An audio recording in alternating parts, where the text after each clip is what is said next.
Happy Movie Monday out there. We got the best crew in the world here. Big Ray, Mike Storey, talking unlikable characters, hated characters, annoying characters. Storey, what's your criteria for this one? Because we wanted to kind of not do like most evil because that's a separate argument, but they could also be evil. But it's just, is it characters that annoy you that you like don't want in the movie that really caught your eye on the first viewing, or every time you watch it, they just stand out like you want to punch them in the face? Well, so this is I kind of went a little deeper. This one was, I'm interested to see your guys' list because, like we talked about on the text thread, if we were just thinking like the most hated characters, well then yeah, okay, so it would be like the guys from Schindler's List and so on and so forth. Then it just makes it too esoteric, right? We don't want to just be the most hated because it's just historical figures or the Emperor for Star Wars. So. For me, on the other side, though, it's not like people that just annoy you a ton, like Randy from Scream, right? He's annoying as hell, but he's not an unlikable character. So it's a combination of personality traits and actions for me that make them unlikable. Sometimes there might be some evilness or some psychopathy built in, but they're extremely unlikable personalities. What do you got, Ray? I would say that I agree with what Storey's premises. On top, though, to be honest, Storey, like I mean, you'll see my list and you'll probably not like it because there's just people that like. I'm just a person where I just try to be nice to people in general. I try to be a nice person, and when I see people just doing straight evil, it's just like if I ever saw that person, that character in person, I would just fucking murder them myself, like or just just do horrible things to them as well.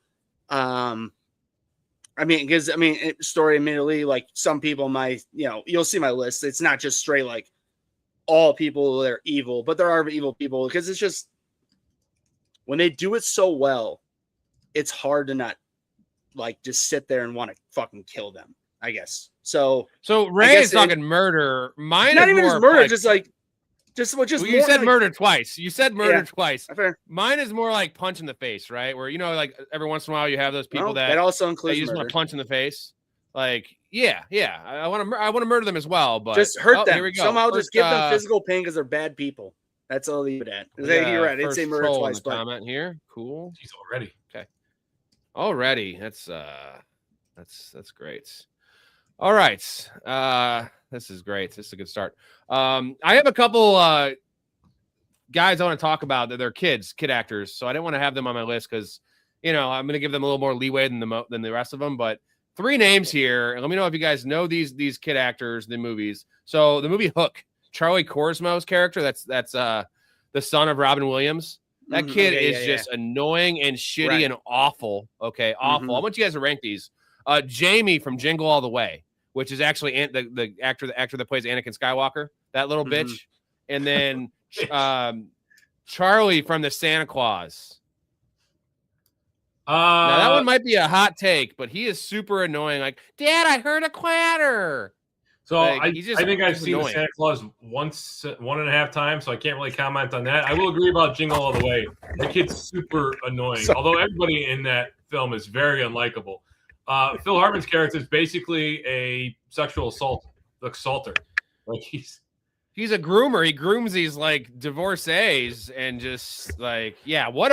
I mean, I love Phil Hartman. What a great job! Like that's a pretty epic acting performance by Phil Hartman. Just to in Jingle All the Way, that like likable fucking asshole. I wouldn't say he's likable because I mean. And when I'm watching, well, he is for me because he's Phil Hartman. I love Phil Hartman, so like I can't not like Phil Hartman. You know what I mean? I'm with Ray on this one. He's dude, not likable in any sense. He is literally talking.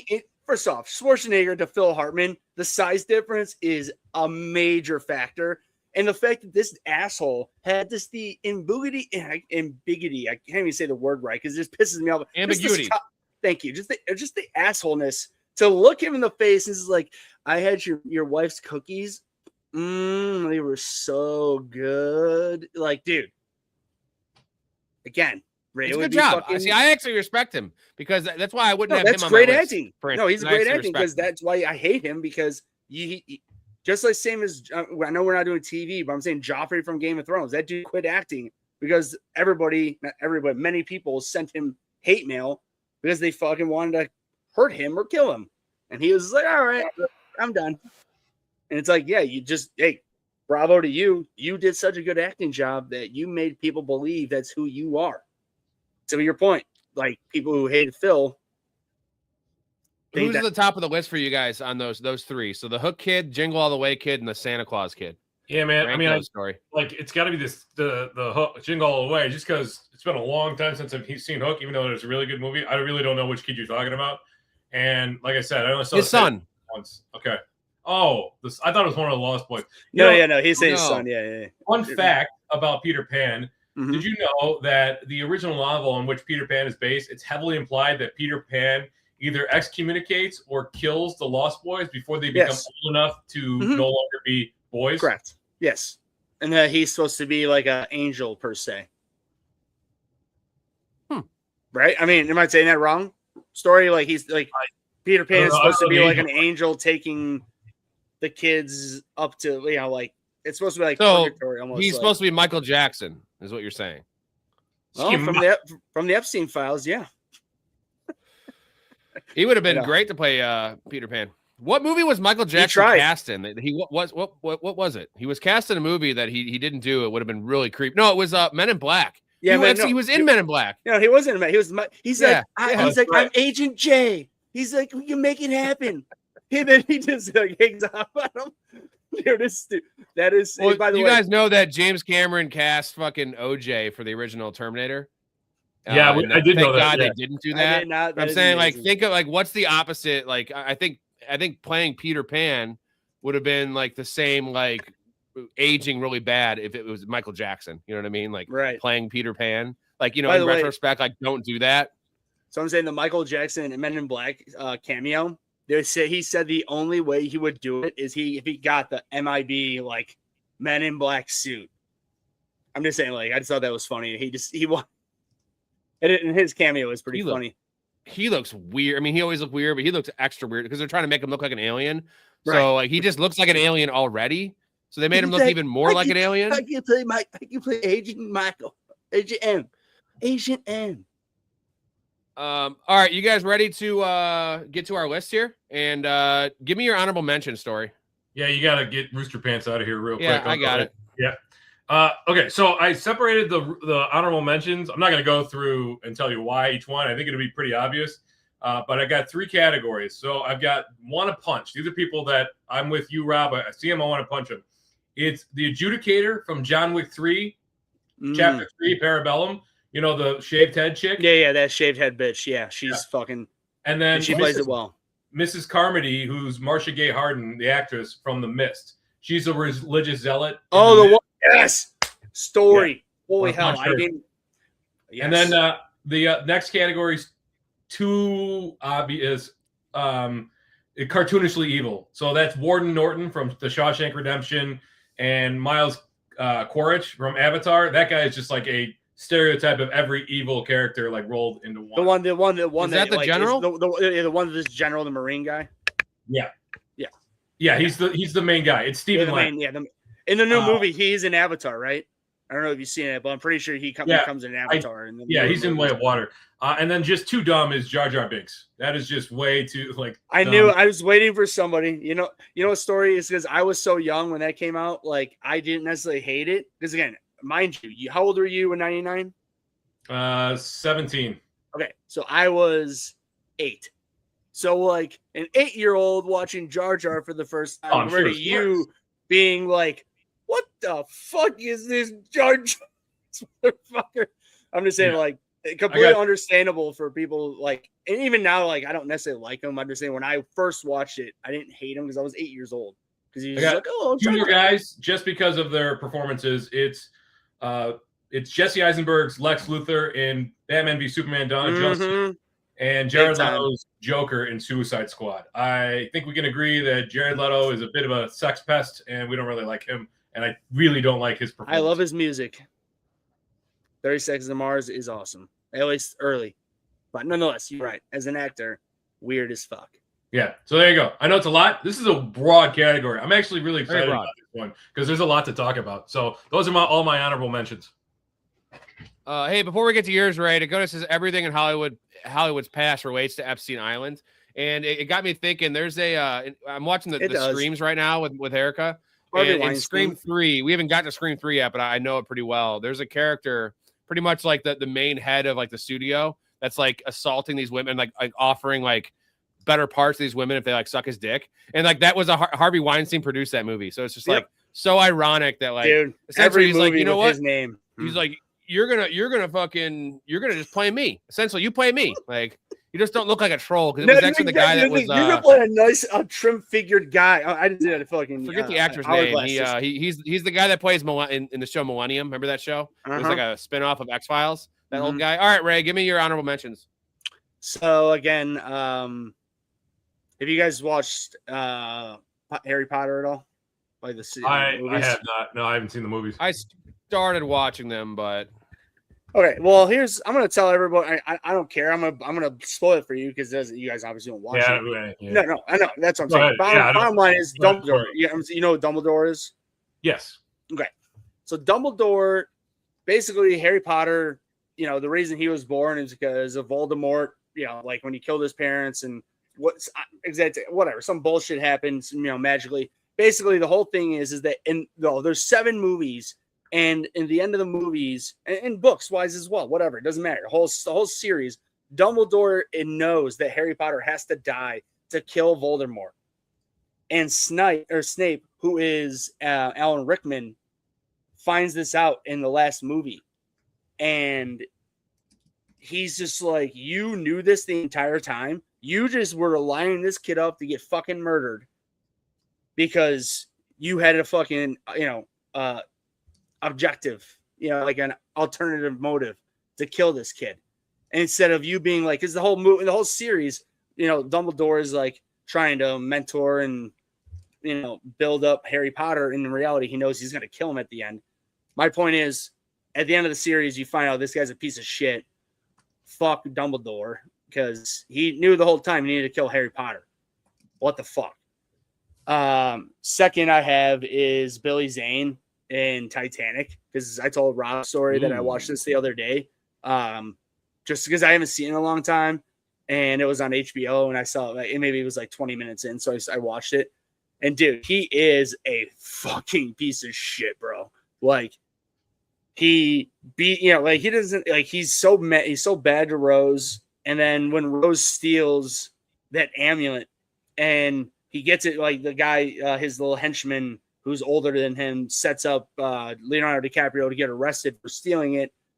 Then he gives his jacket that has the amulet to Rose, and she runs away. And like when the whole ship is going down, he's just trying to find her. You know what I mean? And then he finally, he lives because he gets on a fucking boat. But that guy in general is just so unlikable. Also, he's an idiot because remember that he has some really bad quotes that age bad. Remember the quote where he's talking about Picasso? He's like, Paul Picasso, he won't amount to anything. Like, just such an idiot. I mean, like, cubism. Oh, you couldn't be. But dude, to be honest, that makes sense because that was early Picasso. I mean, that was supposed to. I mean, the Titanic was what, like, I think like 20 or 1912 ish. I think 1912. So it's like 1914 somewhere in there, maybe 13. That makes sense because Picasso really became big, like what, in like the 60s, 70s, and 80s until he died. So I don't want to defend Billy Zane too much, but I will say back in those times, the fact that Rose cheated on him and pretty much disgraced him, like it was acceptable to hit your wife if she did that. I'm just saying, devil's advocate. Well, dude, I'm not saying it was right. Dude, but she jumped off the boat, bro. Yeah, she was on the boat for safety. And she's still all right. I got one. I only have one. And this one, actually, I'm gonna add this one for 2 because shout out to Blake, a media manager. Thank you for the graphics, by the way. Top notch as always. You'll see in a second. He says, when I think of unlikable characters, someone I definitely think of is Biff from Back to the Future. He was right on the cusp for me, so he would be my second honorable mention. Biff. He's kind of a goofball, so that's the reason I didn't have him in there. But he has no redeeming qualities. He's also a sex pest, dude. Like if McFly wasn't there, he would have basically raped, and that's part of the trauma that Lorraine had, was because she got assaulted by this dude in high school. Well, then at that point, let's just go to Animal House and figure out all those fucking guys that everyone there. Those are just frat guys. Okay, frat boys will be frat boys. My other one though, have you gives guys us a seen pass, Polar not- Express? Have you guys seen Polar Express? Yes. I will not subject myself to that abomination. I mean, I It's saw not him great. against Storey. visual assault. He came out when I was young, or younger. Like I don't know, maybe like I think he came out in 05, 04. So there's a character. He's About he's once, literally called twice. in the cast. He's called Know It All Kid. Doesn't even have Yeah. a name. I'm gonna play you guys a clip, and you can see what I'm talking about. Yeah, he's gonna probably throw it right off the rear platform. It's standard procedure. You missed it. We rode down some really sharp hills, and then we were on what looked like a frozen lake, but I know it was just an optical illusion caused by moonlight and atmosphere. He said the train was actually on the ice, but I said that was impossible, because you can't put a train track. Where are you going now? You know who they took that character from, right, Rob? I automatically know. No. Or who I'm about to say took that character from that. Oh, What's shit. that? Sorry, South Park. Kyle's cousin. Ah, nerd. exactly. He's exactly I'm like saying Kyle's cousin. There you go, yeah. I'm saying either one. I'm assuming Polar Express was before, and they saw that, and they're like, "Holy shit, let's just make this make a character out of this." Because I'm telling you, the entire time I watched this, I thought Kyle's cousins were South Park, just a little older. That Yeah, you could punch dude, in the so face. I've only seen the movie South Park once, fourth grade. and I watched it once for Christmas. We watched, a movie every night on Christmas, and like he is in the movie, like he's like the fourth main character. But dude, there's like 30 minutes of this kid. It's just like what I just showed you for 20 seconds, just What? talking, 30 talking, minutes. asking Okay, questions. let's be real. Maybe is it 15 minutes? No, it's like 30 minutes. He's the third main character. He's in like the entire movie. Okay, Yeah, no wonder. he's one of the No first wonder kids everybody's on the seen that a Polar couple Express. times. And dude, it's fucking rough, bro. So like that would be definitely the most annoying character in movie history. But also, like, I don't want to punch a kid, but if I was, I'd punch that kid. Then, like, what about Buzz though? Like for Home Alone. Ooh, Buzz is a good one. He's talking about the girls in France. He's like, he's like, I heard they don't shave their pits. But Buzz, you're 13. You literally look like a turd, and you have buck teeth. Like your hair is terrible. No French chick's gonna get with you. Like there's zero chance. So why is he worried about that? And his girlfriend in the first movie definitely showing he ain't getting any girl better than that. There you go. And Actually, on top of that, right? And then on top of that, like he's just a total. I mean, with the whole cheese pizza like scene, like just an asshole. That's why Kevin didn't make the movie or make he's the a trip. bully, but I was looking up the guy that played the Know-It-All kid in Polar Express to see if I could recognize him from anything. He's just a really prolific voice actor. He's done like Dexter's Laboratory and all sorts of stuff. Like he's just done. He's got dozens and dozens of acting credits, voice acting credits.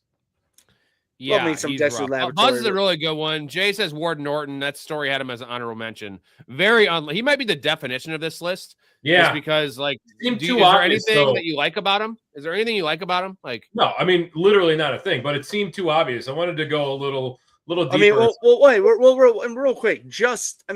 He did give Andy some pretty leniently nice benefits because he helped him cook the books and do his evil doings. Just doing that to keep him happy. You know, it was all ploy. I understand that, but for this guy whatsoever, he was only, as Rob said, he's only doing it for. Hey, trust me, I hate Warden. He probably was my most hated guy because when he killed the young kid, that was the fucking nail in the coffin for. I fucking hated that guy. Tommy, man, he killed Tommy, and not to mention he rips on his friend's cooking, his friend's wife's cooking. Woman can't bake for shit. Yeah, right. Like, you got a free pie, motherfucker. He didn't say it to her face or his friend's face. That's even worse, dude. Back in those days, dude, an apple pie. I guarantee that was a fine apple pie. Sweet. Wally doesn't like the aliens from Signs. They're kind of hapless though. They're really dumb. Like they are really bad, right? Like the water thing. Here's the funniest thing. This is like kind of a side tangent, but they try to take over a planet, and their one Achilles heel is water, and they come to Earth. And we have a 90. We're made of water. We have made of water. So much water everywhere. We're made of water, and our Earth is made of water. It's funny, and they're kind of weak, bro. Like they don't do much. But I would go a little deeper, and I would say like that movie? Most cameos, most of the characters that are cameoed by M. Night Shyamalan himself, I think those guys are all pretty unlikable. Every single one of them. Is there a character that he plays? Unfortunately, his name is Ray in that. And he is unlikable in that. is there a character he plays that I like in all of his movies? Do you guys like Unbreakable? Signs? I like him as a terrorist. He's kind of a good terrorist because he looks like one. Woo! He's a terrorist in Unbreakable? He's the one that's trying to get in the stadium. Like he has the. Oh, the that's pistol. right. Yeah. Nah, it doesn't necessarily mean terrorist. terrorist. Yeah, okay. Domestic terrorist story. So, okay, do you guys like Signs? I like Signs. Signs is I think actually one of the funnier M. Night Shyamalan movies. There's a lot of Funnier. good moments. I like it. I'll say it's like So, top. so you think it's just funny? top It's three not like that- it's just like a Oh, it's a decent good it's movie. good. Yeah, it's good. No, The I'm first just hour and a feeling- half or first hour and 20 minutes of Signs is pretty unassailable. But like the last 20, 30 minutes of Signs, it goes way Oh, down. what do you mean, Goes off the Joaquin? rails, Basically, yeah. from Joaquin, jumps back and covers his mouth and freak. Vámonos! Yeah, Real- yeah. All that. Swing away, Meryl. Like all that. They just try to, same thing. They try to like come full circle too much where it's like it was a badass movie and just make it an alien invasion movie Hey, at that point opposed to Frick like off. Swinging away, Meryl. That is what his wife said, all right? You frick off with that.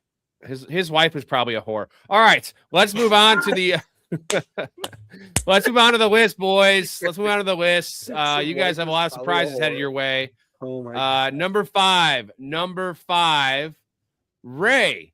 You have Matilda, Mrs. Trunchbull in Matilda, Storey Fletcher from Whiplash, close to my heart as a drummer, and I have Melissa Yeah. from The Hangover. We It's a good all know call. a Melissa. None of our wives or girlfriends are Melissa, and we would never date someone like that. But Stu did in Hangover. Dude, So Ray, holy start us shit. off with Good Matilda. call, Rob. Thank Both of you, guys, thank you. That was a great late fucking addition. calls. A great one. 'cause Give me I your fucked start you. with Matilda. Yeah. So in, when Trunchbull. Matilda, first off, I was younger when this movie came out. So just being admittedly, I had a good, family structure, so I didn't have to necessarily worry about this whole foster care situation that Matilda went through. But my goodness, Miss Trunchbull was basically, I mean, have you guys seen the movie? No. I have not. Erica did mention it though. She said that and Danny DeVito in that movie could be in the. So, okay, I'm gonna just really quick. I know I'm not very quick, but this will be as quick as I can do, and I will be. I promise. So, basically, the whole premise is that Matilda is a foster child. Dan DeVito and his wife in real life are her foster parents. I can't remember her name, but that's why I'm being fast about it. His actual wife in real life, they're the foster parents, and she's going to school, and her teacher, Miss Sunny. She becomes very close with Miss Sunny's we'll say 23-year-old elementary school teacher.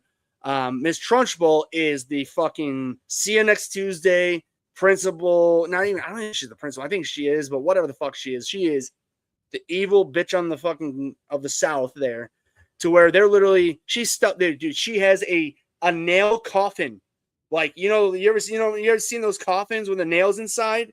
She has that as a torture chamber for kids. Okay. So it's called an Iron Maiden. Yes, thank you. Oh, wow, that's horrible. That's the fact that Iron Maiden's name is after. It's called an Iron Maiden, and actually, most modern scholars agree that it didn't actually exist as a real torture device. I hope That so. It was That would actually kill you. Yeah. Well, it was invented for Anyway, go ahead. No, well, it was So she invented was to kill essentially a you, not- Catholic nun, is what you're saying. She was a Catholic Yeah. nun. That's how they But acted. no. But in the movie, she is bulked up. She's a fuck. She has the the ball, like the big old iron balls, like the shot put balls. She is so fucking crazily evil, and in the end, she is Miss Sunny's aunt, and so in the end, luckily, Matilda and Miss Sunny find Miss Sunny adopts Matilda, and everything's good in the end. But dude, I'm saying, I know, I'm just telling you guys as a young kid, like if you guys have kids. What I know you don't, but I'm saying if you ever do, watch that shit with them.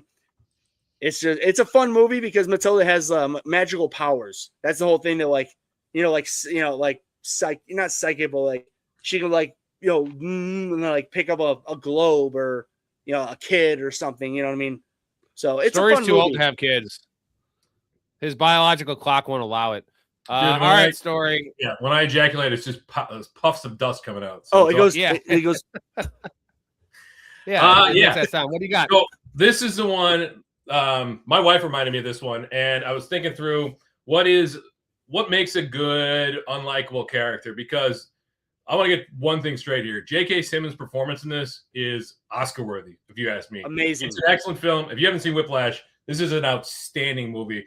Fletcher, no argument, is a genius in this movie. He's a musical genius. He is a mentor, but just because you're a mentor doesn't mean you have to be a good mentor. Mm-hmm. But he uses psychological warfare and actually physical violence to mold these guys, looking for greatness, as he calls it, teaching, as he calls it. But it's not greatness. It's not teaching. All it is abuse gussied up as looking for greatness or training or whatever it is. So he's utilizing the nobody can understand the genius like I can, and that's why I have these harsh methods. You can't understand it, but it will produce greatness eventually. So it's one of those guys who fully believes in what he's doing, even though it is objectively wrong. I want to stress again, J.K. Simmons, excellent in this role. The movie is outstanding. I highly recommend. What makes him even more unlikable is he ends up winning in the end because you see Miles Teller's character come back and actually perform, and that's when Fletcher realizes that he's got him. He has succumbed. And the director has come out and said, like, if you were to look 10, 15 years down the road, Miles Teller's character would be dead by drug abuse because it would have damaged him so psychologically. So it's even worse that he ends up winning in the end. So this is a great one. It's a great movie. And it's hilarious, by the way. It is. Oh, very great movie. It is a laugh out loud movie. The only thing I would say to that story is, I guess, to be honest, because I think that movie was made in what years they made, like 15, 14, 16. I honestly can't remember. Maybe it was a little more than that. Like 16 or 17. Yeah, so we'll say 16. Okay. I'm just saying, so yeah, I get, like, because I'm 100% agreeing with what you're saying. But like, I sort of look at it, like what you're saying, like with football, like Belichick, like with the way that those guys are. I'm saying, like, it's funny that you say that, because I sort of think it was like the way when that movie was made, that was sort of the changing of the guard overall in the last, let's say like 2 to 3 years in or out of that year for football as well. Like, just people can't take that harshness. They just look at it as being evil. But that guy was evil, because to your point, like, he was a psychological warfare asshole in that movie. It did work, though. That's the only thing. But no, J.K. Simmons is amazing in that movie. What the director said about 20 years down the road that Miles Teller is going to be dead from drug abuse, that is, takes it. I don't care if it worked in the short term, didn't work in the long term, because he wasn't really like cultivating these young minds properly. It was definitely a lot of bullshit. Miles Teller, this was before Top Gun Maverick, right? Yeah, it was. Blake said 2014 was Whiplash. So this was long before. Yeah, so I'm just saying, like, so because so this is a very early, not even that early, but I love Miles Teller. I don't know how you guys feel about him, but I love him as an actor. And I'm glad he's got some Shia LaBeouf vibes to me. So hopefully he's not doesn't turn out to be Shia LaBeouf. All right, my number 5 is Melissa from The Hangover. We all have a friend, Ray, me and you in particular, not naming names, that have a Melissa in our life, or stuff like that. We all know this type of bitch who is just controlling. And there's so many scenes. Obviously, she fucks the bartender on the cruise ship. He was a bartender. And if you must know, she didn't even let him come inside her. Besides that, it's the first scene when he's getting ready to go, and she's like talking to him about, did you use your hair, your spray on your hair? Because it looks really thin when you don't. Like, her tone, just like the worst kind of person. All the phone calls when they're in Vegas, like the fact he has to lie about going to Vegas on a bachelor party for his best buddy. And his best buddy is the most trustworthy guy. Now, Phil is not trustworthy, but like, paging Dr. Faggot, dude ever. Yeah. Paging Dr. Faggot. Like, I just think she is very, very unlikable. And if I was ever to punch a woman, which I wouldn't, I would Joe Mixon her if I could. Yeah, then the movie, Rob. Yeah, we all have that friend who's got that woman. She makes this movie borderline unwatchable for me. I've told you before, I really don't think Hangover is that good of a movie. I don't think it has very much replay value, personally. But I get it. I can 100% see why she's on this list. I think she's hilarious. She also, by the way, do you guys remember her? She plays the secretary in a Curb Your Enthusiasm episode. That's like the lesbian partner. He's talking about the name or whatever, and like this is what he does. That's what Larry David does, and she's playing that same character. She plays an amazing bitch. Like, she is perfect for this role.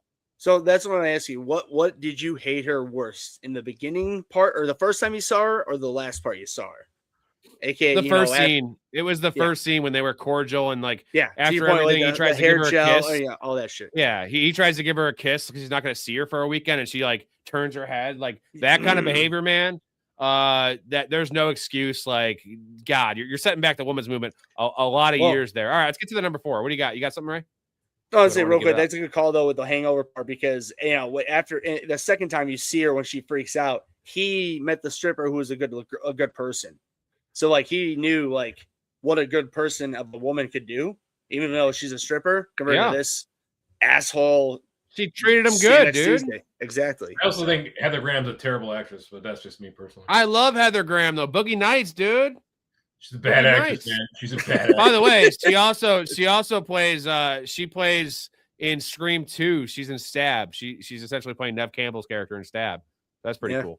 I have heard that the new Scream movie that just came out last week is atrocious. Oh, atrocious. All right, number 4. Ray has Percy Wetmore, Green Mile. I had that on my list, but I had to swap it out because you took that from me. Storey, Amy Dunn from Gone Girl. Can't wait to talk about her. What a crazy psycho.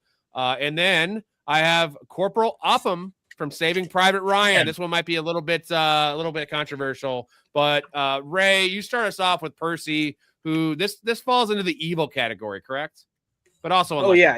Unfortunately, like what Storey was talking about, what he was his criteria. Storey, unfortunately, like you said, like this is a person that this is one of the people I told you on my list that you might be like, but every time he is on screen, everything he does, he is just the most cynical bastard that you want to punch in the face. And to be honest, like when God, I can't think of John Coffey, when he does his doing to him to make him a brain dead idiot at that point is so satisfying, because killing Mr. Jangles, doing the raw dogging of the fucking electrocution. That's a rough scene, dude.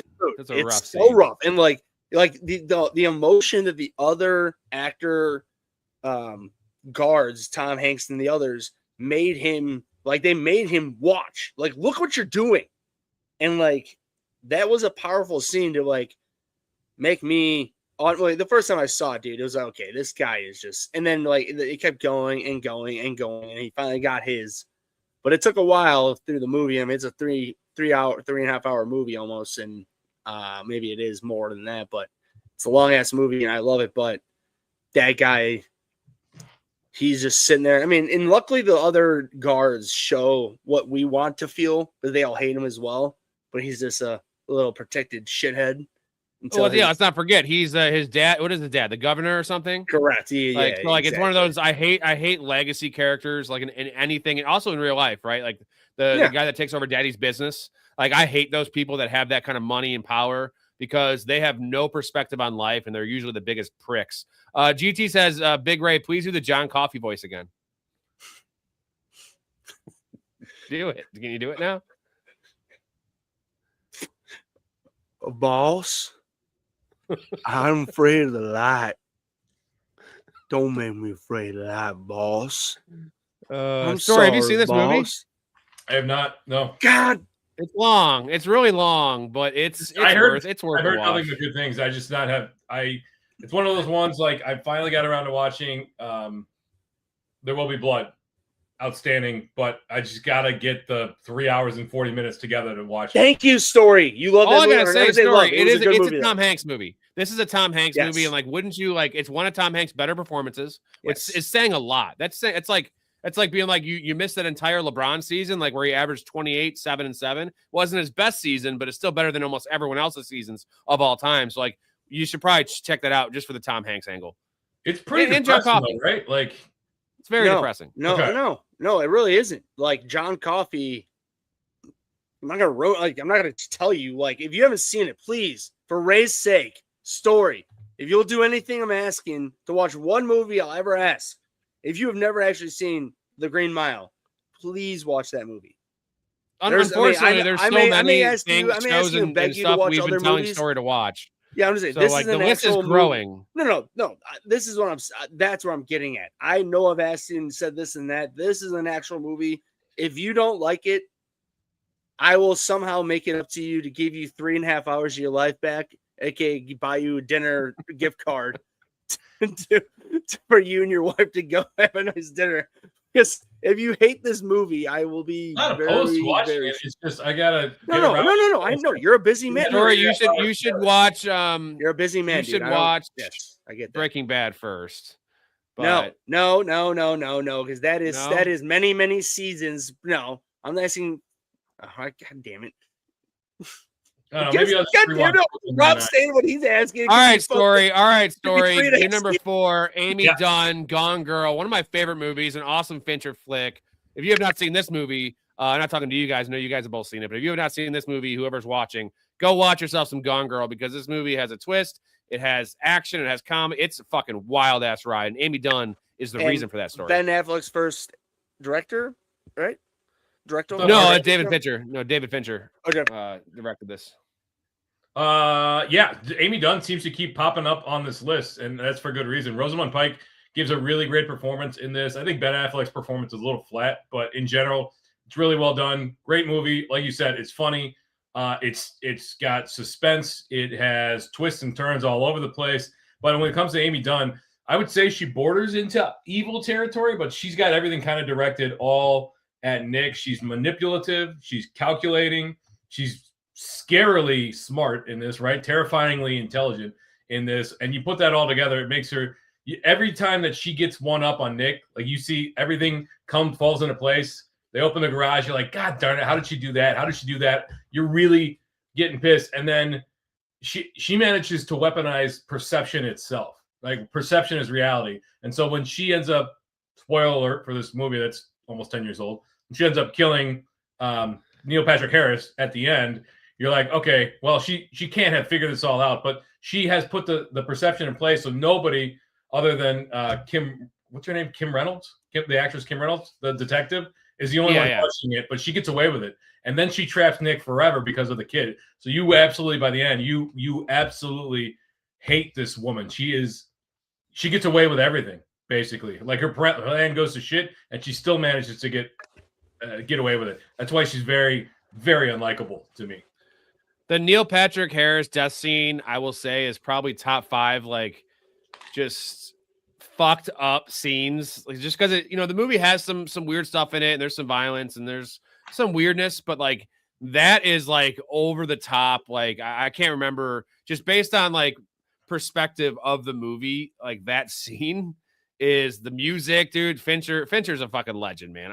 David Fincher's my favorite director. So I have to assume, like, when you cut somebody's throat deep enough to sever the jugular or the carotid, that's the kind of blood that you would see. We see horror movies where somebody cuts their throat and a little bit of blood. Yeah, and of course, we see Tarantino movies where somebody gets shot and you got blood spraying all over the place. There's probably a middle ground where it's very realistic. The way it's cut together, the way it's cut with the music, the way it goes boom, boom, boom.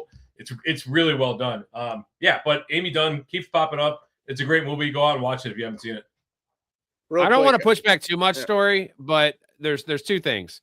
Obviously the murder of Neil Patrick Harris, like she had to do that just based on her plan, but it is Ben Affleck's fault because now I'm not saying she's a good person because she does some stuff before I'll get to in a second, but she was fine, right? And as long as he didn't go cheat on her and just kind of ruin her life and trap her in Missouri, she probably wouldn't have gone to these lengths.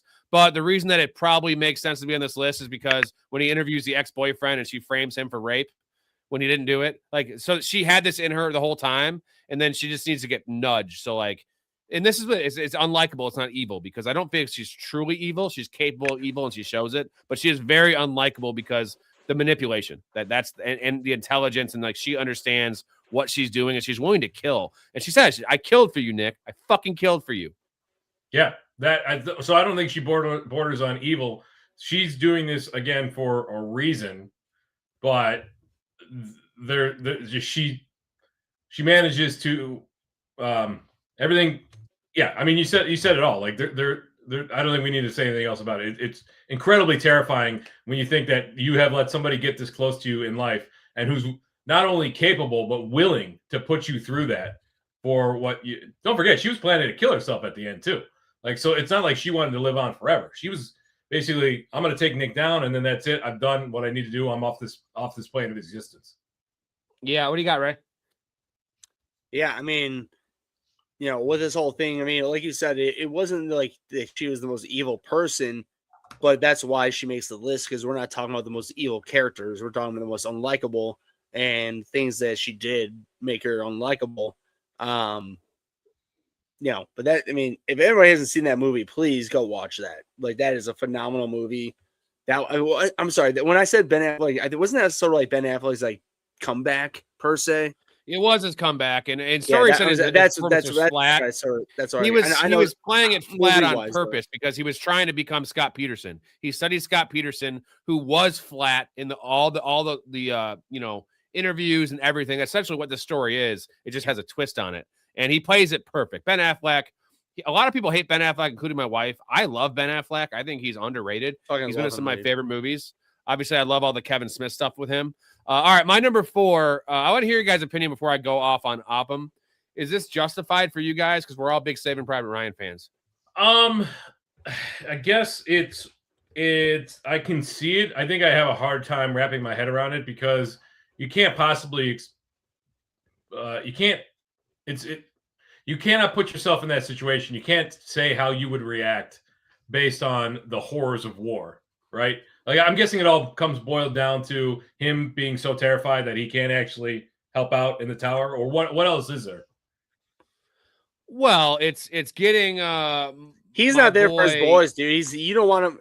Sorry. He's there to write a book. If us four were in a fucking foxhole, I don't want that asshole in our 4. We'll just leave it at that. He gets Mellish killed, so the fact that he doesn't act when Mellish is getting stabbed, that's like a 2-minute fight, dude. He's just hiding in the stairwell. Dude, he could have fucking helped up Ann Goldberg, bro. Like, he just let him die.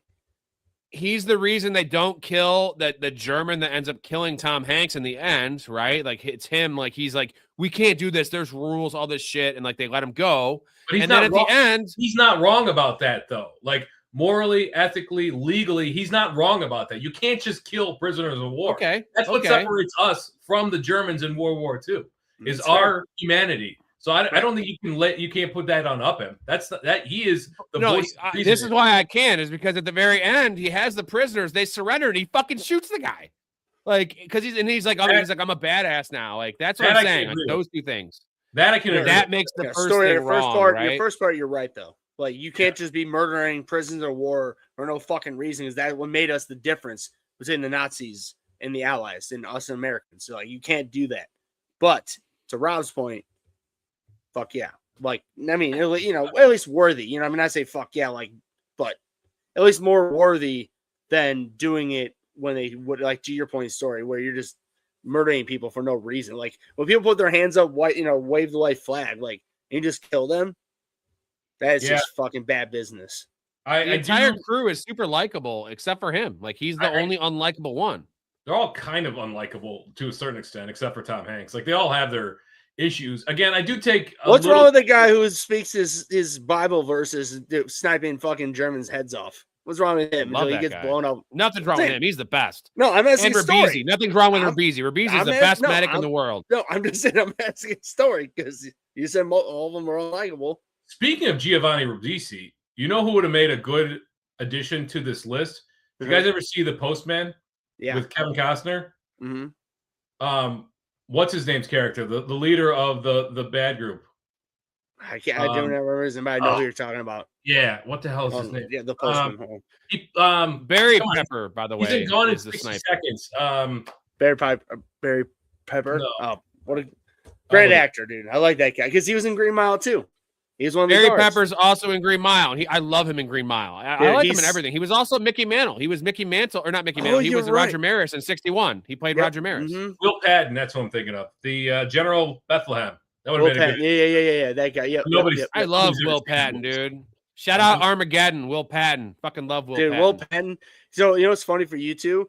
Like, I'm saying how I love Will Patton to my heart and always will. Besides, like, anything because I mean, he was in Yellowstone too, like, recently. But Armageddon, Remember the Titans. It was like I was born in 91. So it's just like those movies growing up. It was just like, especially like Harry, you know, being Harry's right-hand man and, you know, and up in space. And he's like, I love that. Why do you have a gun up in space? And then he's just like, he's got space dementia. Right. Well, no, more importantly, it was remember the times. That's William Fichtner who says that line. Yeah, right. Yeah, exactly. I love Fichtner too. No, Hey, I just got a new one. I got a new one for this list that I totally forgot about. In Armageddon, Will Patton's wife. Remember how he goes there before he takes off to give his little son that little space shuttle, and she's like, "Get away from me! You're not supposed to be here, whatever." And then when they're up there, and then it's like in peril, she's at the launch. She's at the launch. Now she's crying. Oh, no. When they come back. You're right. Yeah. Now she's there. It's like, dude, be consistent. Like, what did he do? He gambled. What did he do? Now that you're a hero, I'm coming back. Dude, I have problems with that. Mommy, I hate that bitch. Mommy, the car salesman, what the hell he was, he's on TV. She drops the phone like, dude, that's literally the same situation of a couple being married, getting divorced. And again, I'm not saying it because that means Will Patton was a bad dude, you know, being a drunk, you know, what we can assume. But I'm just saying, like, somebody that, you know, has money, or, you know, they get divorced, they have money, and they're like, oh, what? Well, now daddy's a hero. I'm coming back. All right, let's get to number 3, boys. This is a spicy one. This is a really, really funny combo here. So Ray has Jenny from Forrest Gump, which I gave you the ability to have. I would have her on my list. Storey with Waingro from Heat, all-time classic movie, all-time classic fucking shit deal. And I have Franklin from Texas Chainsaw Massacre. I'm starting with mine. Have you guys seen Texas Chainsaw Massacre? Do you know Franklin? What's on like from back in the day? I'm sure I've seen it. I have no idea who his character is, though. We're talking about back in the day, or OG, right? Yeah, the original. Yeah. And I'm glad you haven't seen it. Make sure I know. I'm making sure I know what you're talking about. And this is on the annoying spectrum, but also unlikable. And he's only in the movie the first like 35 minutes. This dude, he's a paraplegic, right? Wait till you see this. Come on, Franklin. It's gonna be a fun trip.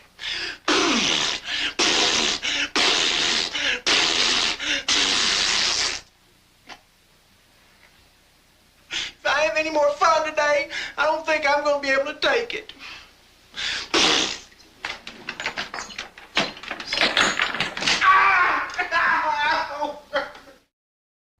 Can we please talk about Age the fucking worst? Holy shit. That is such bad of Age the worst I've ever seen. So bad, dude. It's in the whole movie. He's in like 4 scenes. He's like that in every scene, just like mocking them. He's in the wrong movie for one. It's just so annoying. And like the movie, I don't like the movie in general, but like that character, what is that character? He's giving handicapped people all over the world a bad name.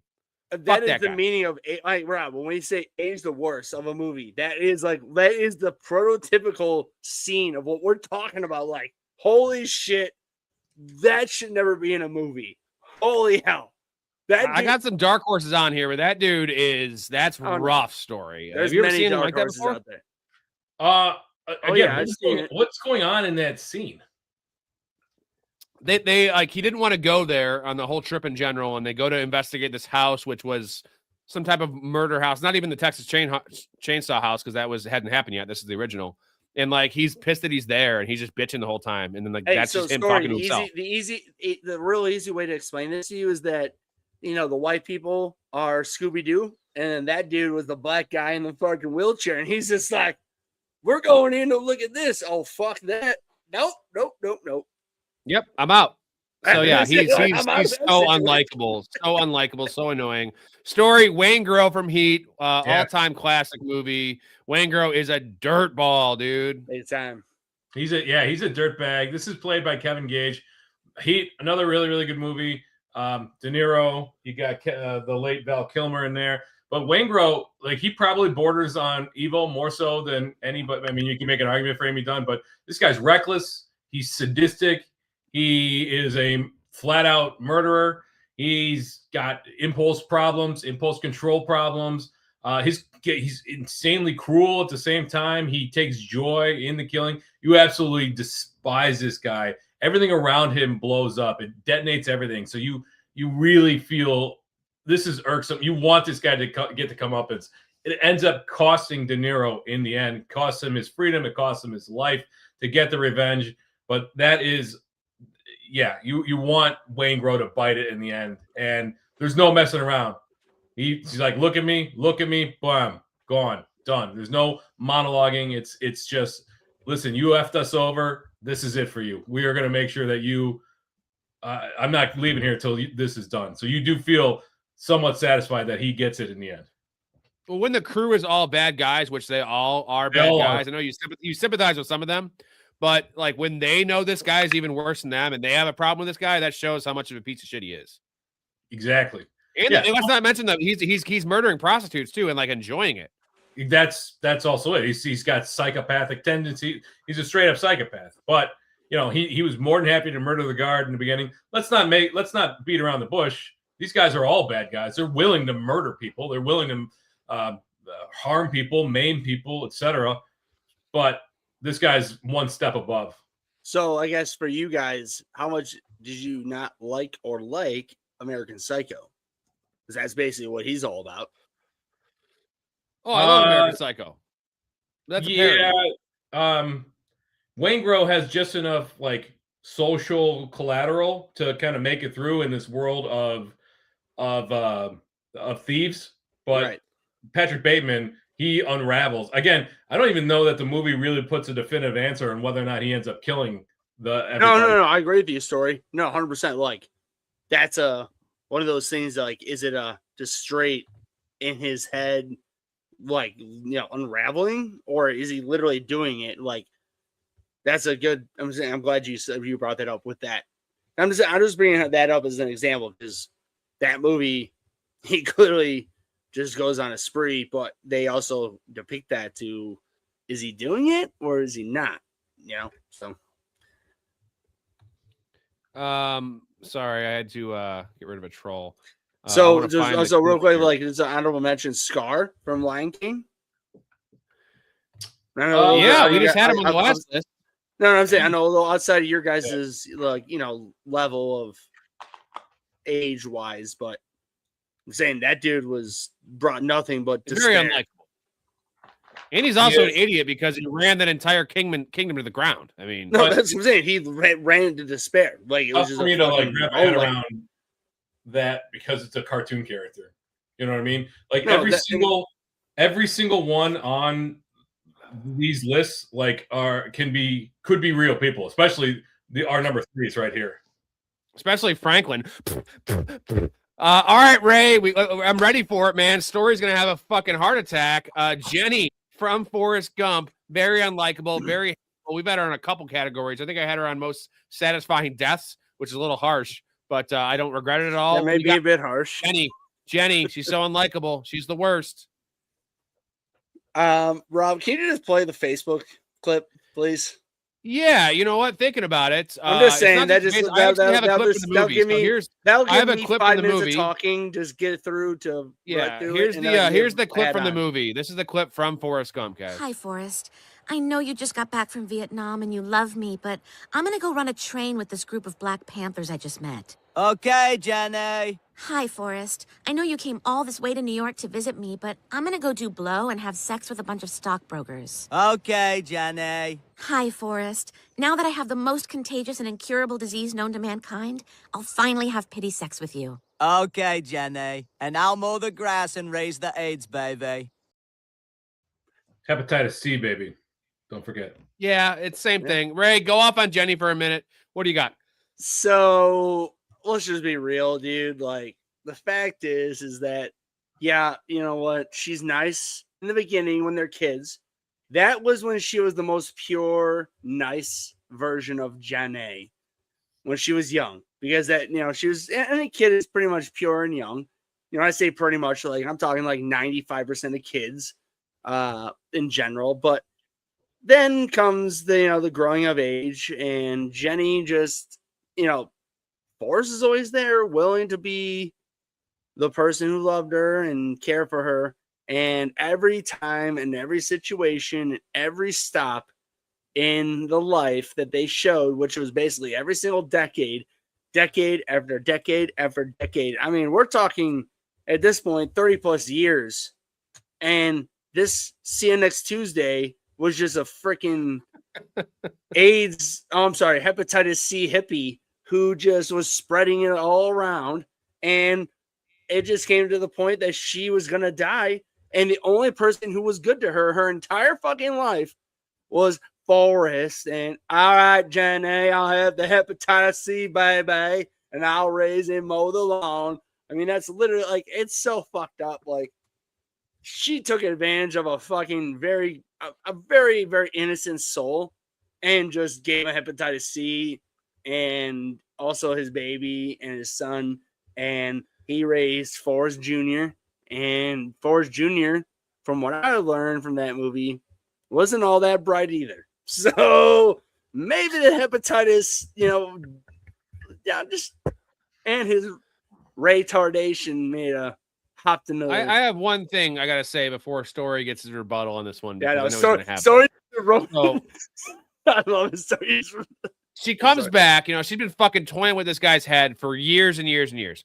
She comes back when she has nowhere else to go. Remember when he's like, she slept like she hasn't slept in a year. So she goes there to use his place, pity bangs him or whatever she does, which is, he's a virgin. He's a virgin. So we know what happens when you fuck a virgin. In what, 10 seconds? Like 15 seconds would be nice. 30 seconds. Like his head's already fucked. And when you take a guy's virginity, when you take a girl's virginity, like they have an attachment to you. So she has to know it's going to happen. And then she just leaves. She just leaves, bro, in the middle of the night, or early in the morning, just leaves. So, like, just to leave him with more questions, like, you shouldn't have fucked him at that point. Don't fuck him if you're going to do that. And she doesn't. She knows she's going to do it. Bad person. How many questions did Forrest's head had at that point? Does she hate me? Well, he's kind of slow, but yeah, that's exactly what it is. Storey, what do you got? I have no notes. I think you guys said it all. I don't have an issue with her being an unlikable character. I take issue with you calling her one of the most evil characters in film history. That's where the issue lies. And you can go back to our evil characters podcast to watch that one.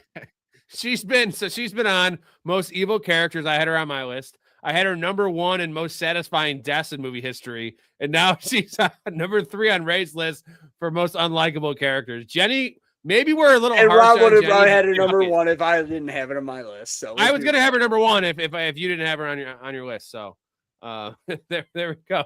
Jenny from Forrest Gump on the most unlikable list. I love that 3 though, just because they're so random. Franklin, there's never been like in any list ever, those 3 names have never appeared together. I can promise you that. Jenny, Mangro, and Franklin. All right, let's get to number 2, guys.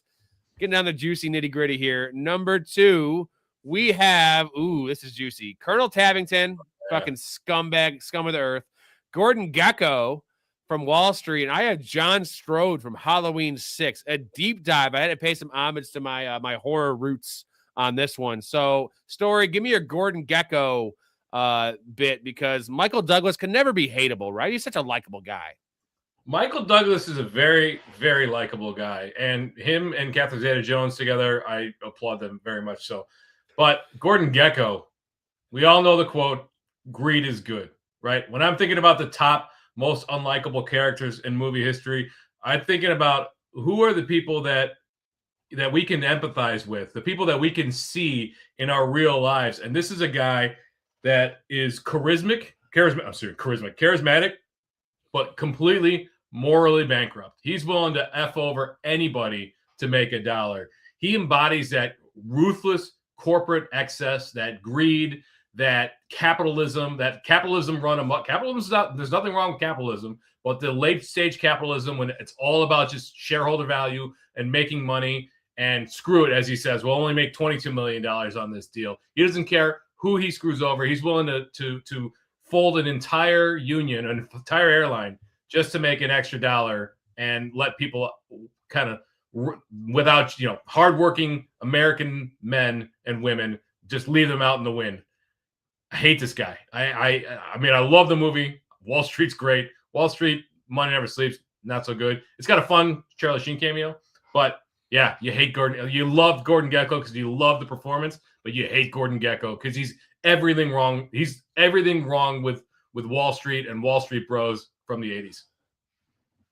Michael Douglas definitely likes to fuck in movies, though. This dude fucks so much in movies. He's had more sex in movies than most of us have had in real life. And also got to pound Sharon Stone, which is, can you imagine him filming those scenes? There's a lot of Basic Instinct sex scenes in that movie, right? Like, these directors don't just do one take. So like he was on top or around all those things, eating her out. And like, how many hours of film do you think they had to shoot for the sex scenes? Like 100? Like, how do you contain yourself? 2 days? 20, they're not actually engaged in coitus, right? Like it's no, but your dick is still there. She's naked. No, like it's no, Sharon Stone, Rob, dude. No, women will. Well, I would say women will not do more than that. But dude, back in those days, I should retract. I'm not. I know they're not actually fucking. I'm just saying, like, how does he maintain like his? But I'm saying his head. I'm saying women now, when they're like, oh yeah, have a nude scene, they're like, fuck you, I ain't doing that. Back in those days when she did that, you want to get nude or you're not in the movie. All right. Is Sharon Stone one of your guys' is like top 5, like prime Sharon Stone?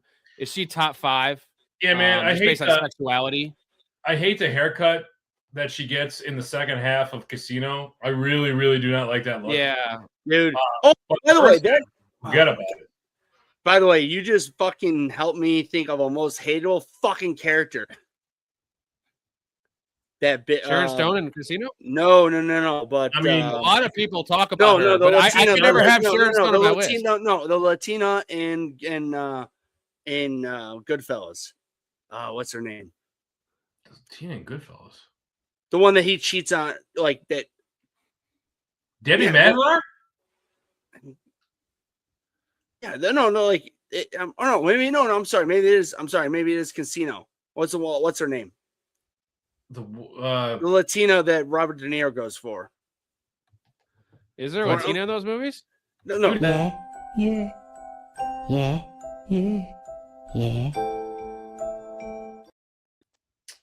It's good. I'm pretty positive it's Goodfellas. I'm thinking of the Latina. It's Penelope Cruz. What movie is she in? Oh, that's fucking. I'm sorry, that's a completely different movie. That's the Coke movie with Leonardo DiCaprio. Blow? Yeah, Blow. Dude, that bitch. Oh, I saw Blow like 30 years ago. No, I'm saying. And we might have been doing Blow when we saw that movie. Well, I speak for myself. I might have been. All right, Ray Tavington. Tavington's evil. This is on the evil spectrum for sure. I think I did have Tavington my number one evil villain, my number one villain on the villain podcast we did, guys. Because I'm gonna give you one quote: "Burn the church." That's all you got to know. That's all you got to know. Burn the church. What do you got? And especially the guy. Go ahead, sorry. No, go ahead, Ray. Go ahead. Well, Rob, on top of what you that little unfortunate scene that you're talking about, he says that, and then the dude that is in multiple, he's a character actor, but I remember him in Armageddon. He's like the dude, like he's like, sir, look, you sure? He's like, burn it.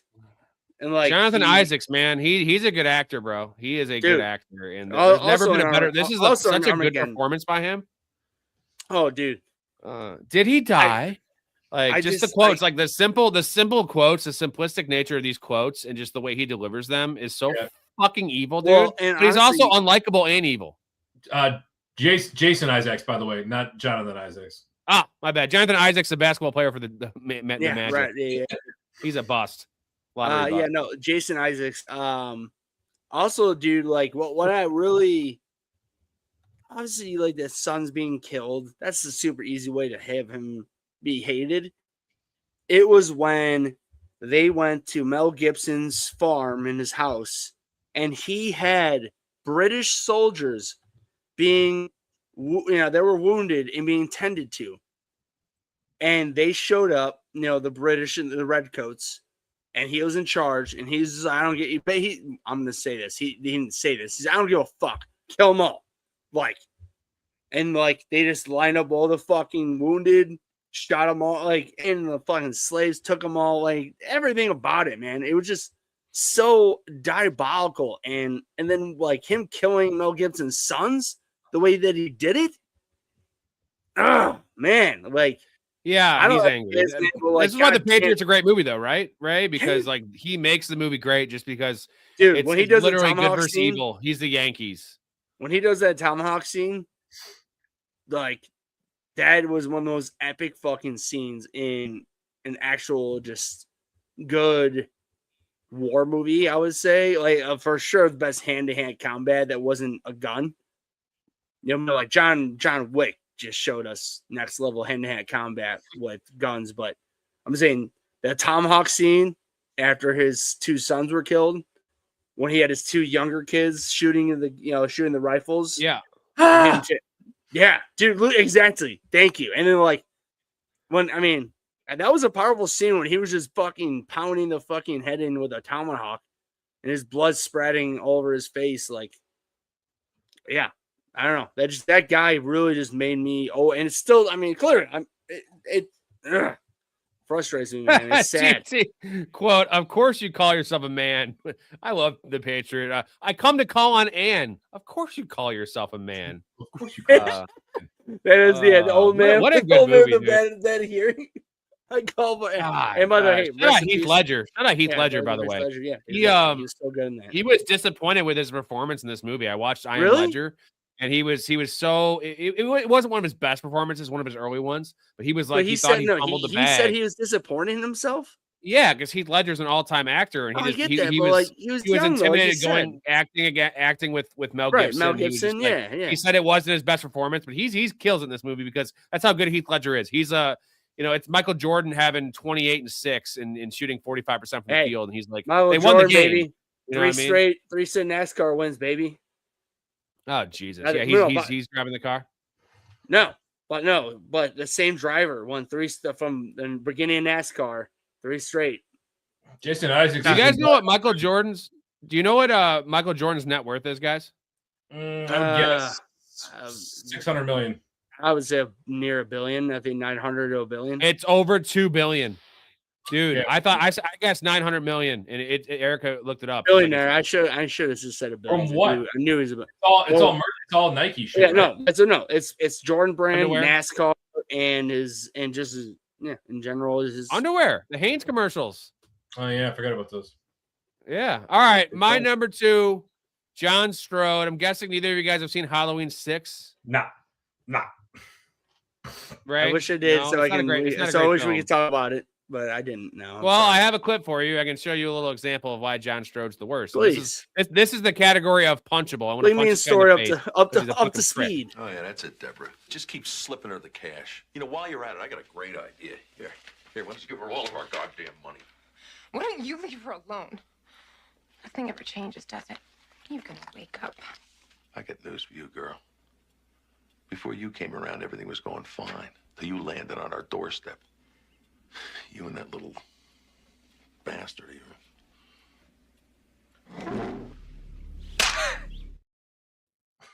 So all I see is this. That is a more evil. That was terrible acting. It was terrible dialogue. A terrible blocking. Just an all-around story. That's a more horrible version of your number 1. Is all I saw. What is this guy's? What is he? Is he the mayor or what's his role? No, so John Strode essentially is like the brother or something of the original Strode. No, he's like an uncle of Laurie, but it's separate because there's no Laurie Strode in this movie. Anyways, he owns Strode Realty, which is what Laurie's dad owned, and no one wanted to buy the house. No one wanted to buy the house after the murder, the original murder. So this is obviously 20 years in the future, and he doesn't tell his family this is the actual house. So instead of taking a big loss, he just buys it himself. And Michael comes back and he doesn't tell his family, and all the murders are happening. Doesn't tell him, doesn't get him out of the house. They all end up dying, and then he ends up with one of the most epic deaths in Halloween. He's in the basement, and his wife's head's essentially in the fucking washing machine. He sees it, and then Michael's behind him, and he electrocutes him, and his head explodes. It's fucking epic, dude. But this dude is the ultimate prick. I mean, that's just one scene. He's only in 3 or 4 scenes, but he is just the definition of I want to punch this guy in the face. Not even because he hits the girl, just the way he is, and just such a fucking unlikable asshole. John Strode, Halloween 6. Yeah, interesting that he couldn't sell the house. If this was 2026, dude could be making a fortune with that house. Sell as is, baby. Sell as is. Hear about the original Scream house? They're turning it into a bed and breakfast with tours. Like you can buy tickets to it. That's a badass country house, man. That's a nice farmhouse. Yeah. I want to live there. That's Stu Macher's house. All right, get to number ones, guys. Here it is. Drum roll. Stu Macher's house. Because he's dead. Yeah, good call. Good call. All right, so I have Uncle Frank from Home Alone, who is the winner of this list of all these characters. We'll talk about that. I'm sorry. Story has Sheriff Will Teasel from First Blood. Ray has Commodus from Gladiator. Kind of chalk there, but he is evil. He is unlikable. Ray Commodus is the scum of the earth, right? I mean, yeah, he literally kills also wants to fuck his sister. Yep. Well, thank you. He kills his own father. He wants to fuck his own sister. He literally is like every scene he's in. I mean, like when it comes down to the fact that he knows who Russell Crowe is, he fucking stabs him. First time, has him chained up, stabs him in his back, and then has fucking tigers like while they're fucking fighting, willing to like openly to take his ass down instead of communists. And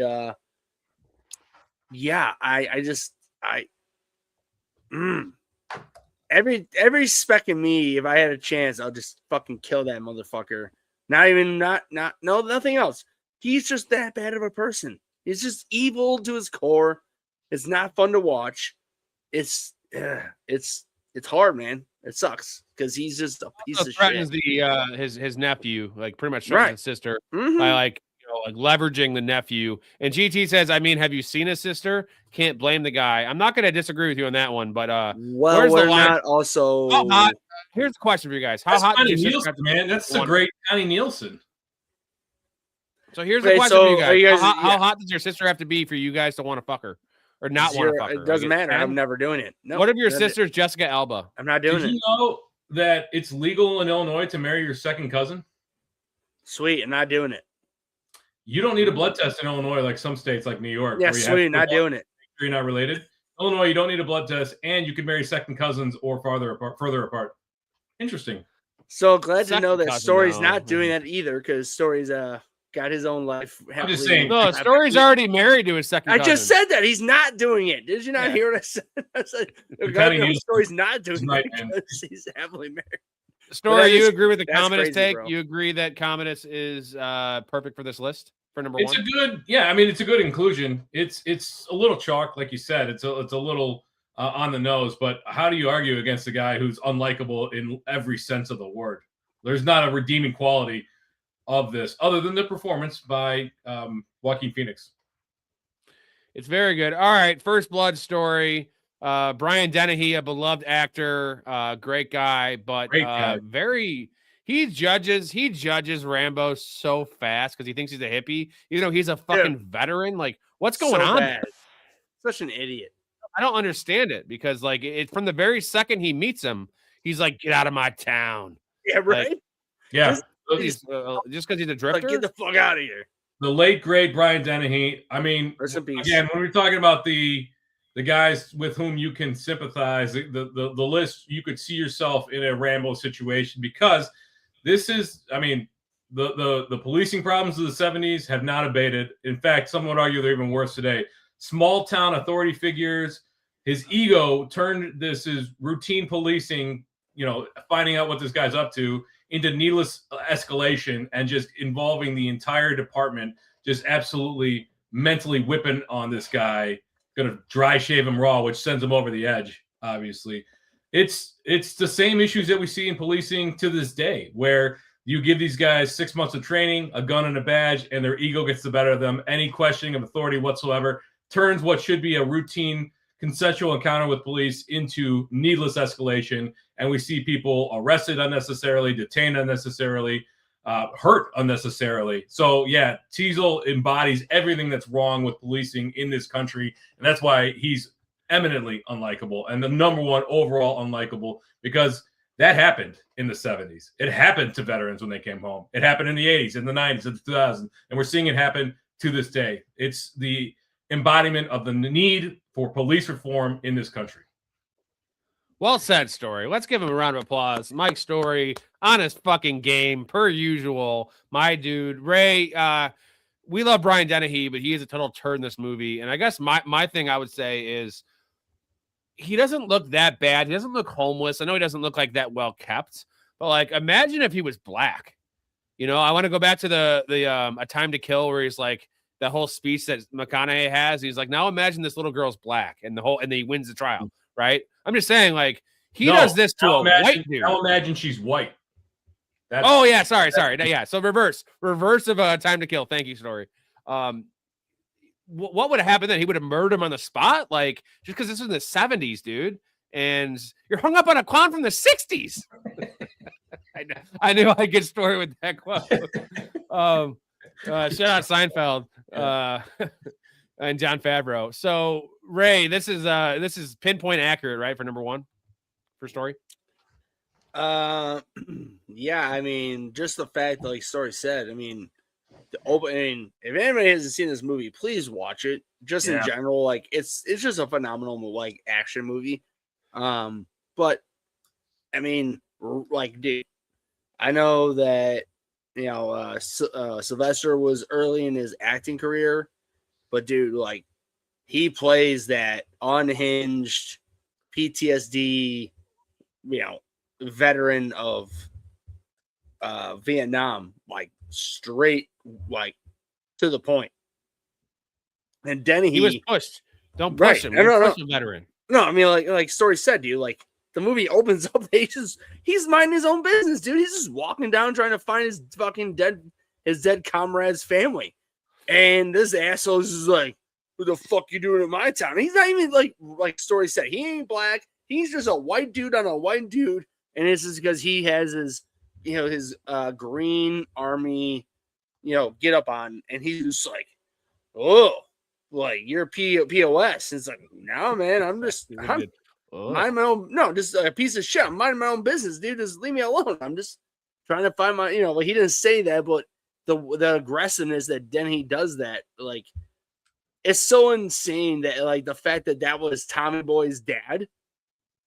Like, that's how good of an actor this guy is, because he gives this so unlikable asshole. I mean, it goes into that dude lives into what, maybe 3/4 into the movie. You know what I mean? Like, he's in it a lot. And he doesn't mind sacrificing his own men. He doesn't care. He's like, whatever, he died, we're gonna get this guy. So. Right. Yeah. No. Unchecked ego.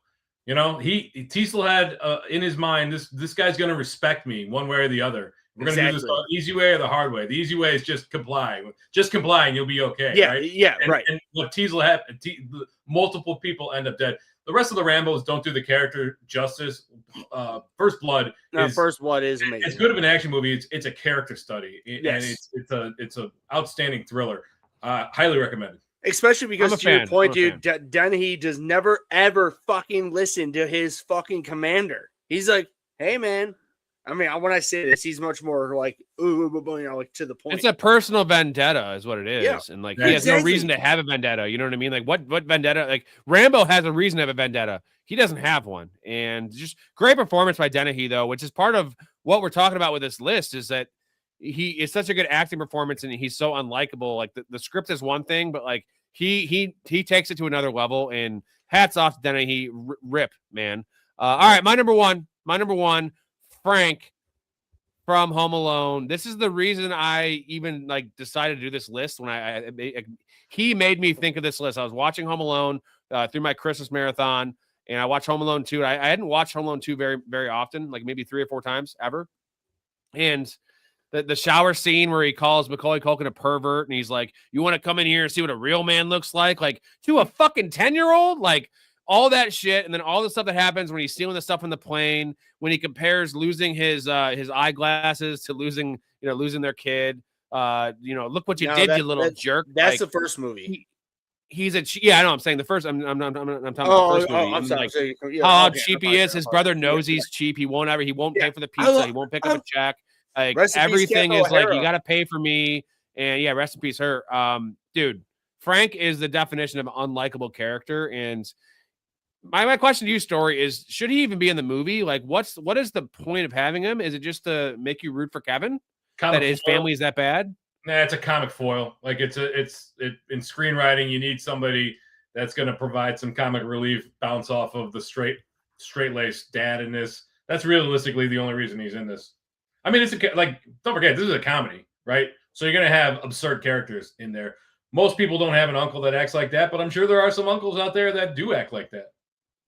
I think I agree with the story's point that they needed a comic relief on the family side to bounce off of the Joe Pesci and Merv. I can't even think of his name, but the other guy, Daniel Stern, yeah, like to just bounce off of them. You know what I mean? To like to make you feel like Kevin is sort of surrounded, because I mean the first movie, all the siblings are attacking. He acts just as rude to Kevin as the siblings, which is like, correct. Siblings are going to be rude to each other, right? Cousins are going to be assholes. Like an uncle is not supposed to be a fucking prick to a fourth grader, dude. Like I could never imagine talking to my nephew like that. Like any kid like that. I do really love the fact that every time I talk to your nephew like that, I'll do it. In both movies, when they're talking about Fuller was the younger McCulkin. Yeah. I didn't know that. Let's call him McCulkin.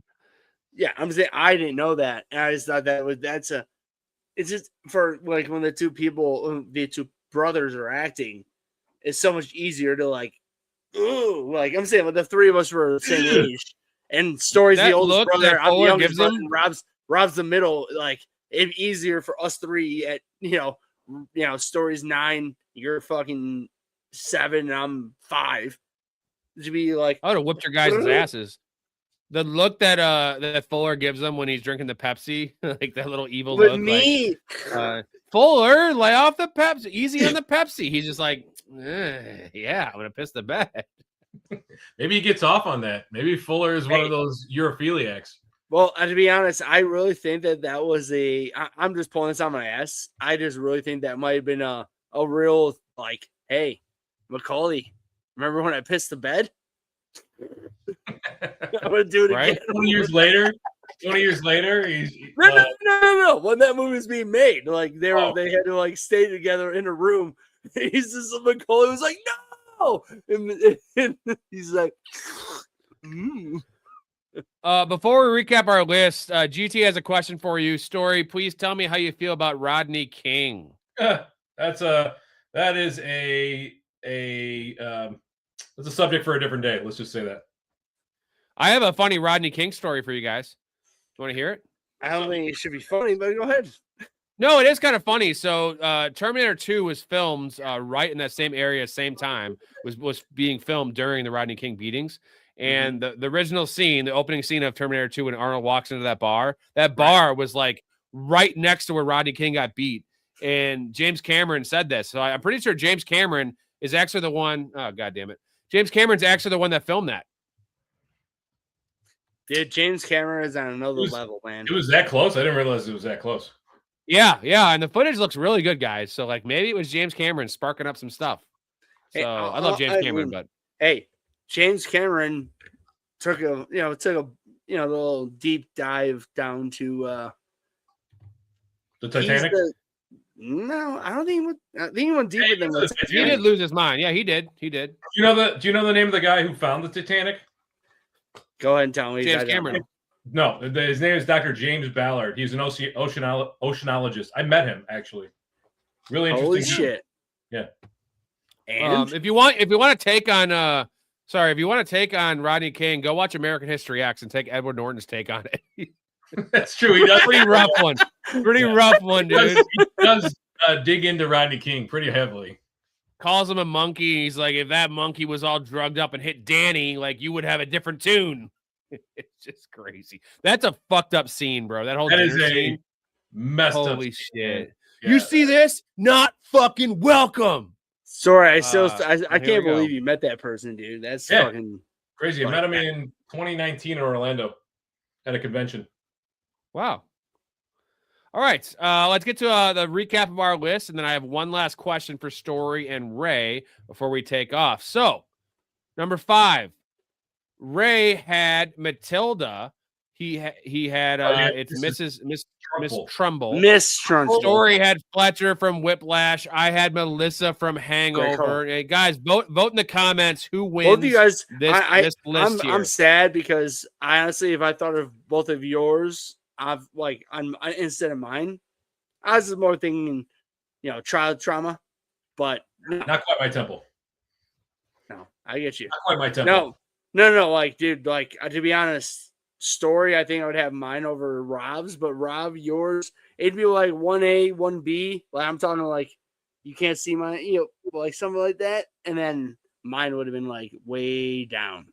But that bitch, I'm telling you, boys, that bitch is a fucking cynical menace, Miss Trunchbull. GT says Melissa, but I'm more talking vote on the totality of the list. Who had the best top 5?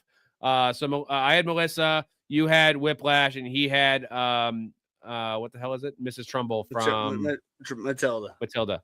All right, number 4, we had Amy Dunn for Storey from Gone Girl, Percy Wetmore from Green Mile, which is a great one, and I had Corporal Upham from Saving Private Ryan. That little he's definitely a little pussy.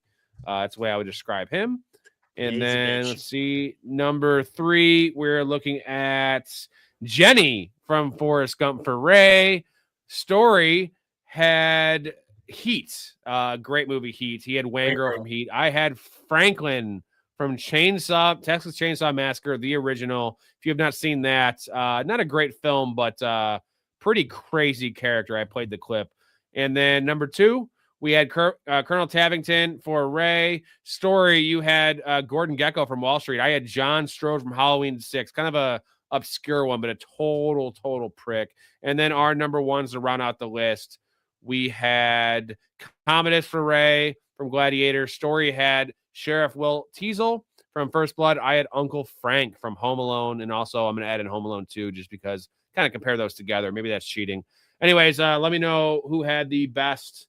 So GT said for individuals, Percy, Wangro, Tavington. So I won one of them, and then Uncle Frank, I won 2 out of the 5 from GT. Thank you very much. I'm the winner. He just said me. He said 2 of my picks. What do you mean you win? Ray wins. I'm a tie. Tie 1. T1. T1. Third place guy. Ray's well, GT. We know GT has all the knowledge here, so we're gonna give it to GT. Ray's got some heavy hitters to close out, Tavington and Commodus. Rob's got some under the radar guys, some guys that from movies that I've never even seen. So, no, yeah, you inspired me with your list, the last list you had, which had a lot of obscure stuff. So I'm gonna go a couple obscure ones that hit me hard. Yeah, Storey. I like getting different perspectives. We all could have had the Emperor right from Star Wars. We all could have had what's his name from who should have put on here? Should have put Donovan from Indiana Jones and the Last Crusade. Yeah. Ooh. Ray, I had Percy. I did have Percy on my list, and then when you sent me your list, I was like, I'll let you have that because I think you wanted Uncle Frank as well. No, that's insane. I told you, I said Uncle Frank. You're like, well, I want to have that. I'm like, well, I also let you have Jenny. I would have had Jenny. I had Jenny and Percy on my list. I know. That's why I took 2 obscure ones. Put up number 4 again. Our 4s again, will you? Just want to see number 4s. Yeah. Number 4s were Amy Dunn was great. Percy and I had Upham. That's right, Upham. I couldn't remember who you had there for a second. Okay, yeah, it's kind of a weird one. So Storey again. How is this guy not a total coward? Like what? Wait, what? Upham. How is he not a total coward? He's a total coward. Upham. Again, like I'll give you the end where he flips and he ends up killing the German dude, but I don't think you can. No, bro. But why does he let Am Goldberg? Sorry, that would be me sitting on the stairs listening to you die. And then nobody knows what they'll do until they're in that situation. It's impossible. You had a gun though. Just shoot him. You're in war, bro. Paralyzed by fear. Sorry, I don't give a shit, bro. Like I know I talk big, but at the same I'm not time, arguing against the unlikableness. I'm arguing. Would do it, man. It's somebody like you guys who I care about. I'm not gonna let you guys listen to you die. I don't care if I die along with you. Like at least I tried. He died like a pig. And remember how he said that he's writing a book about the Brotherhood of War, right? And like the Brotherhood, these are your brothers, and you're just gonna let your brother die. Let's end on this. Let's shame Storey for 2 minutes about Breaking Bad.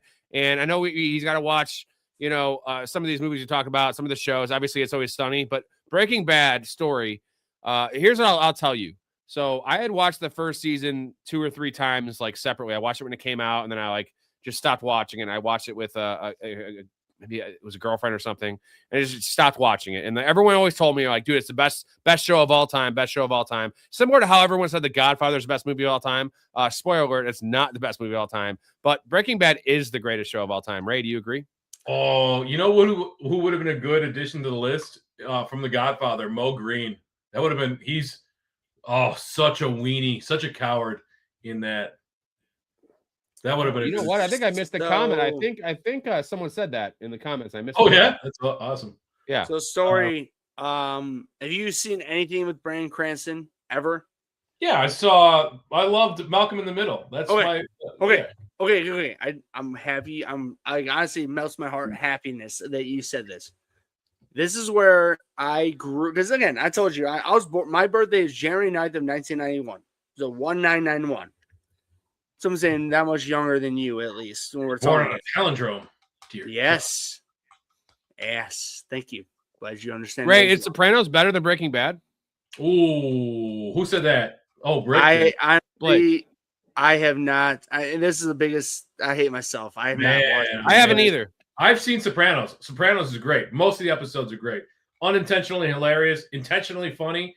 You know who we should have added to the list, actually, is the colonel in charge of the prison in The Last Castle. You ever seen that?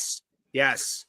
Oh, you never seen The Last Castle? With no, I have. No. Oh, The man. It's called The Man in the Last Castle. Yes, that. Yes. No, not The Man in the Last Castle. The Last Castle with James Gandolfini.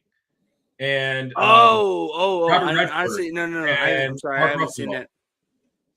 No, you gotta. Okay, well, never mind. He's gonna shame us. He's gonna shame us now for watching not watching Castle. I'll have. It's not that great of a movie, but it's called The Last Castle. You think of The Man in the High Castle, right? Yes. No, that's what I said. Can we just continue shaming Story for a second and watching that? Because have you seen The Man in the High Castle? Yes. No, I haven't seen any castles, dude. I haven't seen the show Castle. You know, that's based on a novel by Philip K. Dick, who also wrote the short story on which the movie Minority Report is based, and the short story on which Blade Runner is based. Suck it, Rob.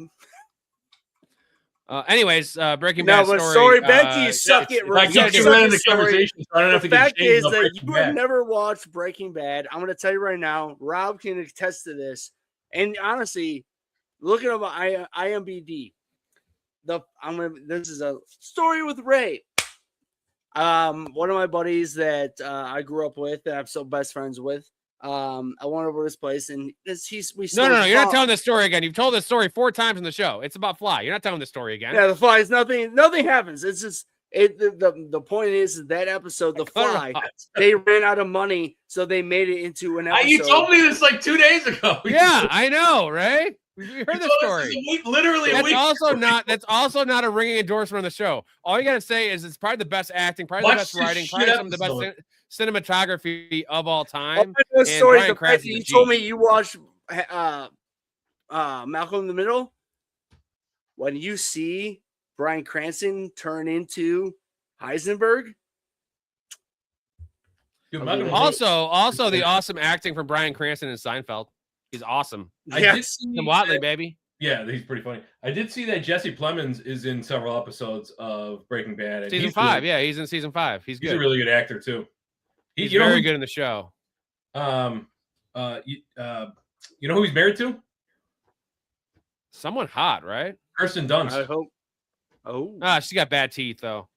Hey, real quick, too. Story. The #1 episode in IMDb history was a Breaking Bad episode, and it was rated 10.0 out of anything. And then the A Knights of the Seven Kingdom, the Game of Thrones spinoff. I haven't seen Game of Thrones either. This is why I'm just explaining to you. This is how pathetic things are. So the only 10.0 episode on IMDb was Breaking Bad, the episode where I don't even want to tell you because you haven't seen it. Watch it, please. Rob knows where Hank is taken care of. Yeah. I have seen The Sopranos, and The Sopranos is a really good series. I highly recommend. Right. It is IMDb, not IMBD. I know. It's I just- DB, like DB Cooper. You know, just giving you shit. No, you what a should. show, guys! Good lists, great lists as always. I like doing these lists, man. It's a little different. We should dive into some movies again though soon. We have some good ones on the list. No, we need to But, do the maybe a same couple more list lists. with movies because television, because it is so much more expansive. It is more vast. Yeah. And we can all have our own. Can I still have Jenny on my list, even if it's TV? Well, that's not movies. That's movies. That's not television, my I'm friend. sure there's like fan fiction episodes on YouTube or something, so it counts. Yeah. All right, guys. Big Ray, Mike Storey. Appreciate you guys. Another great movie Monday as always. Next Monday, again, if you're in the Patreon, these are Patreon pick videos. We put up 3 or 4 different categories, different options for you guys, and you choose what we talk about. And we'll have another poll up there probably later tonight. We'll figure out another good one for you guys. So also you two, give me an idea or two to put in the list tonight. We could hammer something out next week. So appreciate you guys. Thank you, Ray. Thank you, Storey. Love your life. Stay positive. Respect each other. We will see you soon. I'll be back on Wednesday, guys. Wednesday with some underdog best ball drafts. Way too early, mind you. Let's fucking do it. Peace. Just seemed like a good dude. I thought I'd see if you wanted to grab a beer, that's all. I'm glad you called. We get home safe, Pistol. You got it, Jobin. I'm sorry, what? Nothing. Oh, what'd you say? I don't know.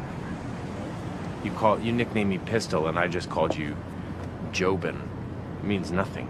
I'm drunk. I'm gonna call a cab. All right, man. You have my number, yeah? I got you stored in my iPhone. All right. If you need me, call, okay? Oh, man, I'm golden. Before I get off, I want to thank Ric Flair Blake for all the graphics and being the best media manager in the history of the world. Appreciate you. Thank you, Blake. Thank you, everyone else. We'll see you Wednesday.